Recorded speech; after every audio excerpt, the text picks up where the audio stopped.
Chapter 3. Grover unexpectedly loses his pants. I felt a little guilty ditching Grover at the bus station. He looked so lost and terrified, and I had promised to let him walk me home. But I hadn't seen my mom in months, and I couldn't wait another second. Besides, I told myself, he's a big boy.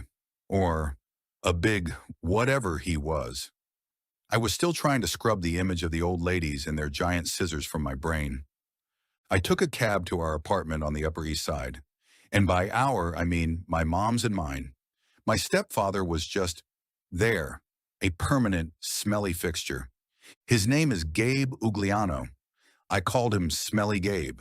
He looked like a walrus in thrift store clothes, and he was usually found holding a half-empty beer bottle in a losing poker hand. The apartment always reeked of his cheap cigars and stale beer.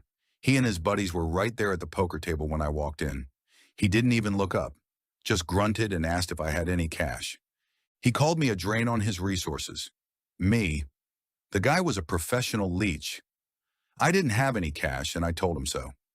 He made a rude comment about it, and I slammed my bedroom door, trying to get the image of his comb-over and his layers of chins out of my head. For a guy who had never worked a day in his life, he sure knew how to complain. But then, my mom came home, and the whole world got brighter. My mom, Sally Jackson, is the best person on the planet. She's beautiful, with long brown hair and eyes that change color in the light. Her smile is the warmest thing you've ever seen, but there's always a little bit of sadness in her eyes too. Like she's seen things she can't forget. She works at a candy shop in Grand Central, and she always came home smelling like chocolate and licorice. That night, she gave me a huge hug and asked if I was okay.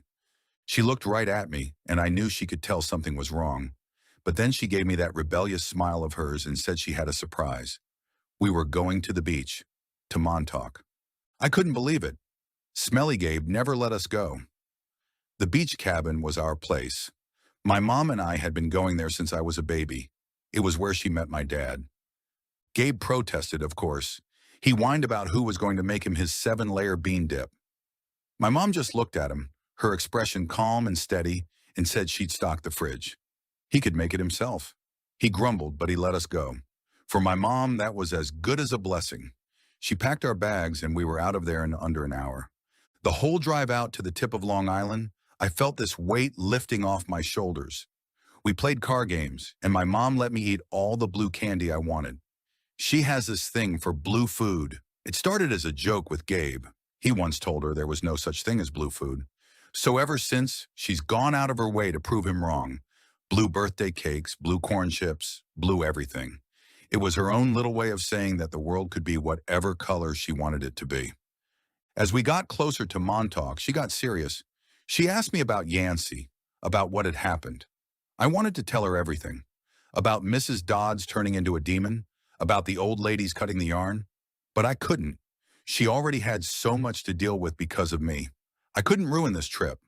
So I just said, nothing. She looked out at the ocean. Percy, she said quietly, I want to talk to you about your father. I tensed up.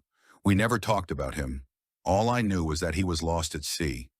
He wasn't lost at sea, Percy, she said, as if reading my mind. He was different, powerful, kind. But he had enemies, dangerous ones. That's why he had to leave. She looked at me, her eyes full of a pain I didn't understand. He wanted you to go to a special summer camp, a place where you'd be safe. I didn't get it. A summer camp? Why now? I didn't want to send you away, she said, her voice cracking. It feels like I'm saying goodbye, like I'm sending you to them. That night at the cabin, the wind howled. I had a nightmare. I was on a stormy beach. A magnificent white horse and a golden eagle were fighting, trying to kill each other right there on the sand. And I heard a voice deep in the earth, cold and ancient and evil, whispering, Go on, little heroes. Tear each other apart. I woke up with a start. The dream was gone, but the storm was real. It wasn't just a storm. It was a full-blown hurricane, hammering the coast. The lights flickered, and then someone started pounding on our cabin door. A frantic, desperate pounding. My mom and I looked at each other, terrified.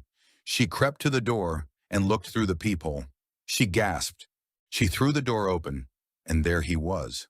My friend, Grover. But it wasn't the Grover I knew. He was soaking wet, out of breath, and he wasn't wearing any pants. And where his feet should have been, there weren't feet. There were cloven hooves.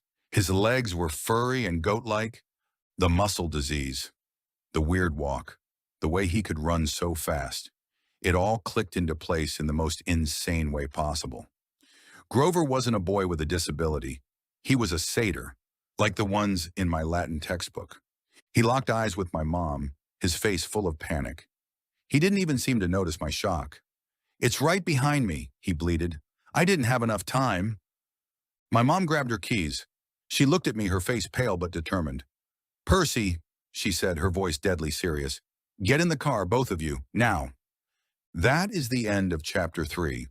Please like and subscribe if you want to see more.